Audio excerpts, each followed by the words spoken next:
પદ્મિનીબાને કમિટીમાં સમાવવા અંગે પીટી જાડેજાનું નિવેદન। અમારી કોર કમિટી સમાજ સ્વીકારે તે મુજબ અમે કામ કરે છે। પદ્મિનીબા વ્યક્તિગત સામેથી આવે તો અમે જોઈશું। પીટી જાડેજાએ આ વાત કહી છે। જોહર કરવાની વાત સાવ અલગ છે। જોહર કરવાની ખબર ન હોય તેમણે સમજવાની જરૂર છે।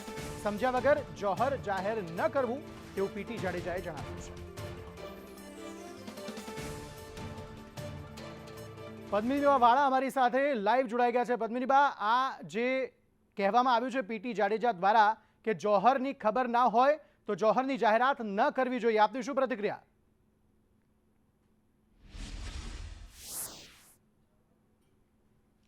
જી, જોહરની ખબર તો બધા બહેનોએ જાહેરાત કરી છે તો ખ્યાલ જ છે।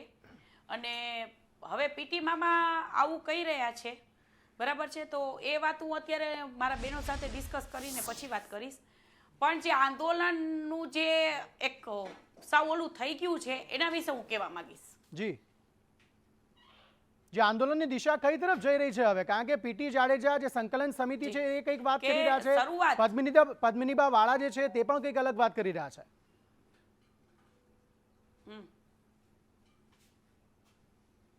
જી, હવે આપ સૌને ખ્યાલ જ હશે કે શરૂઆત આંદોલનની જે થઈ હતી એ 10 બહેનો દ્વારા થઈ હતી, બરાબર છે।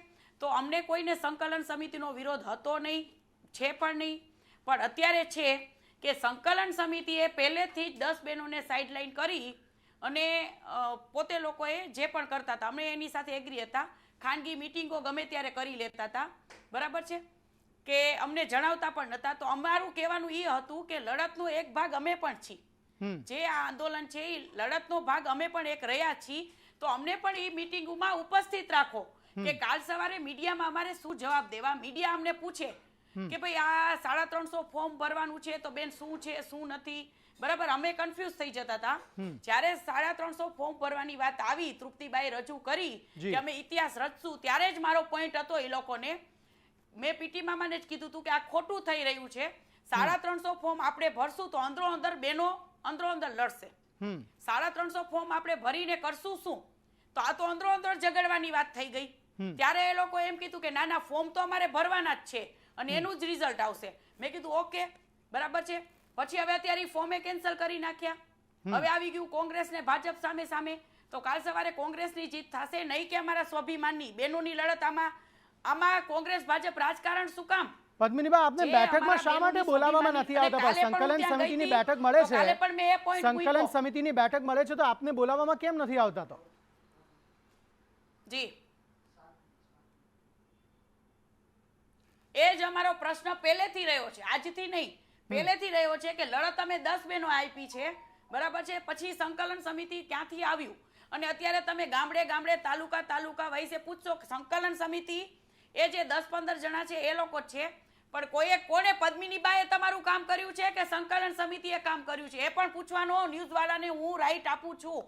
ન્યૂઝવાળા જઈને ગામો ગામ પૂછે, બરાબર, એવું નથી કે હાલો બધા પોતપોતાની રીતે કામ કરતા હશે, પણ સંકલન સમિતિ કોઈ 5 જણા એવું ડિસિઝન નથી લઈ શકતા સમાજ માટે થઈને। અને ભાગલા પદ્મિનીબા વાળાએ નથી પાડ્યા, ભાગલા સંકલન સમિતિએ પાડ્યા કે પહેલેથી જ અમને સાઇડલાઇન કર્યા। તો આજે જો પદ્મિનીબા અન્યાય માટે લડતા હોય તો જો પદ્મિનીબા બીજા બહેનો સાથે અન્યાય થતો હોય ને તો પદ્મિનીબા ગમે એને કહી શકે છે, સમાજના વ્યક્તિઓ પણ અમારી સાથે અન્યાય નથી કરી શકતા।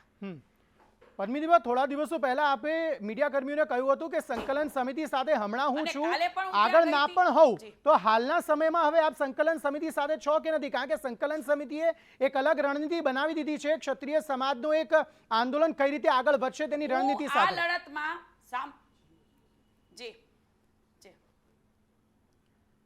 જી, અત્યારે હું નહીં કહી શકું, પછી બધો જ ખુલાસો કરીશ કે અમારું કેવું અત્યારે નહીં, પણ અત્યારે હું મારા ક્ષત્રિય સમાજની સાથે છું, આ લડતમાં મારા ક્ષત્રિય સમાજ સાથે છું, બરાબર છે, અને રહીશ હંમેશા। પણ સંકલન સમિતિ એ બધું હું પછી કહીશ કે શું આ બધા સમજી જ શકતા હશે કે કેવું અમને શું કામ ઇન્વોલ્વ નતા કરતા પહેલેથી, જે ખાનગીઓ મીટિંગ થઈ છે। પણ તમે કહી દો ને પદ્મિનીબા, તમે કહી દો ને, અત્યારે જ કહી દો કે શા માટે તમને ઇન્વોલ્વ કરવામાં નથી આવતા? મને લેટ બોલાવવામાં આવી હતી। હા જી, નથી, એ લોકો જવાબ જ નથી આપતા અને સંકલન સમિતિનો એક પણ સિંગલ ફોન મને આવતો નથી અને જવાબ પણ નથી આપતા. અમને તો આપ ત્યાં પણ આંદોલન બોલવા કઈ રીતે નથી આગળ દેતા. વધારશો હવે, અમે ત્યાં પદ્મિનીબા? પણ જઈએ છીએ તો અમને બોલવા જ નથી આપતા એ લોકો. બરાબર. હવે ક્ષત્રિય સમાજ જે કહેશે એમ અમે કરશું. ક્ષત્રિય સમાજ એમ કે ભાઈ હવે તો આંદોલન, ભાઈ આમાં કેવી રીતના આંદોલન? મારે શું ક્ષત્રિય સમાજને ગુમરાહ કરવો?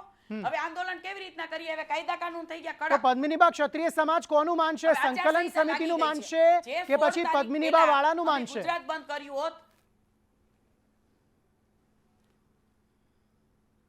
એક ક્ષત્રિય સમાજને જોવાનું છે. હવે તો ક્ષત્રિય સમાજ પોતે ગુમરાહ થઈ ગયો છે અને આંદોલન થાત, જીત પણ અમારી 100% પાકી હતી. 16 તારીખ પહેલા 16 તારીખ પહેલા ગુજરાત બંધ કર્યું હોત, રાજકોટ બંધ કર્યું હોત, કોણે કીધું અમારી જીત નો થાત? કોણે કીધું રૂપાલાભાઈની ટિકિટ રદ નો થાત? થાત. 110% ઈ ગુમરાહ કરી નાખ્યા. મહાસંમેલનમાં એ લોકોએ ટાઈમ આપી દીધો કે 16 તારીખથી 19 તારીખે આપણો પાર્ટ 2 હશે. તો 19 તારીખ સુધી કર્યું શું? તો આપ એવું કહો છો કે ક્ષત્રિય સમાજના જે અગ્રણીઓ છે તેમણે આપની વાત માની નહીં? રિઝલ્ટ કઈ આવ્યું નહીં પણ બધાએ જોયું. જી હા, અગ્રણીઓ એટલે સંકલન સમિતિના 2-5 વ્યક્તિઓ કે જેને અમારી વાત માની નહીં. બરાબર છે. અમારી જે લડત હતી એ અમને આપવા ન દીધી ને બધાએ જોયું છે. રાજ શેખાવતભાઈ, મહિપાલભાઈ, ત્યાં મોટા મોટા મહાનુભાવો ઉપસ્થિત હતા કે જે લડત આપી શકતા હતા. યુવરાજભાઈ કે જે લડત આપી શકતા હતા એ બધાને સાઈડ લાઈન કર્યા એ લોકોએ. અને મોરું મોરું બોલો, પોચું પોચું બોલો. હવે અત્યારે એ લોકોનું આંદોલન એવું જ છે, મોરું મોરું. હવે એ લોકો એમ કે છે કે 21 બહેનો 21 દિવસ ઉપવાસ કરશે, તો એ તો અમે કરી લીધું. સંકલન સમિતિનો સિંગલ ફોન પણ અમને નતો આવ્યો કે બેન ઉપવાસ આંદોલન ઉપર છો, આમ તેમ કાઈ નહીં. સાઈડ લાઈન ને સાઈડ લાઈન બસ. પણ પદ્મિનીબા, સંકલન સમિતિએ પણ જે નિર્ણયો લીધા છે તેમાં પણ એવું જ કહેવામાં આવ્યું છે કે ગામે ગામ વિરોધ કરવામાં આવશે, ભાજપ સામે કોઈ પણ ઉમેદવાર હશે તેનો વિરોધ કરવામાં આવશે. તો એ નિર્ણય સાથે આપ સહમત છો કે નથી?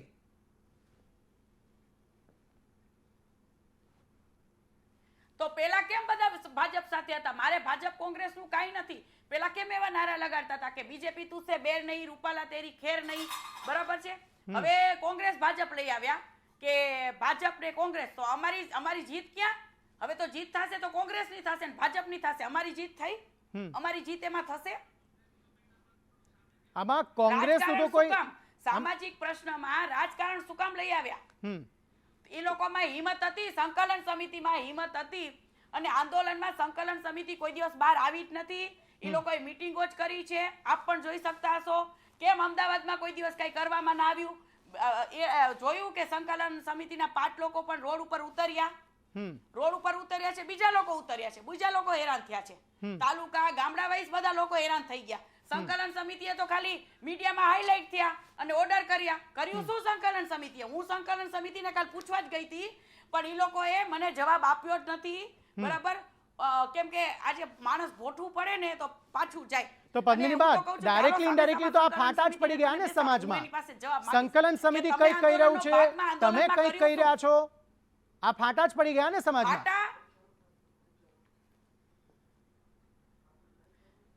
ફાટા હવે હું સમાજને પણ મેસેજ મૂકવા માંગુ છું કે ફાટા પદ્મિનીબા વાળાએ નથી પાડ્યા, ફાટા સંકલન સમિતિ એ પાડ્યા કે જે અમે 10 બહેનોએ લડત આપી હતી, અમને હંમેશા સાઈડ લાઈન કરવામાં આવ્યા.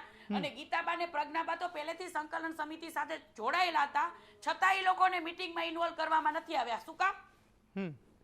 શું કામ એ લોકોને મીટિંગમાં બોલાવવામાં નથી આવતા? શું કામ એ લોકોને સ્ટેજ આપવામાં નથી આવતું? જયદીપભાઈ જામનગર વાળા જે ફાઇટ ફૂલ આપે છે એની પણ નોંધણી ક્યાંય નથી લેતા. એવા તો કેટલા બધા અમારા ભાઈઓ છે કે સત્યની લડાઈ સાથે હતા. એ લોકોને સાઈડ હંમેશા જોઈએ તો સંકલન સમિતિ મીડિયામાં હોય, આવી જાય અને ડાયરી, નોટ ને પેન ને લઈને બેસી જાય અને બધાને ઓર્ડર કરતા રહે. શું આનો મતલબ શું છે? એટલે આપનું કહેવાનું એમ છે કે જે ફાઇટ વધારે આપતા હતા તેમને સાઇડલાઇન કરી દેવામાં આવ્યા અને સંકલન સમિતિ જ માત્ર હવે તમામ જે નિર્ણયો છે તે લઈ રહ્યું છે. પદ્મિનીબા, ખૂબ ખૂબ આભાર અમારી સાથે જોડાવા બદલ અને આ તમામ જે વિગતો છે તે અમારી સાથે શેર કરવા બદલ.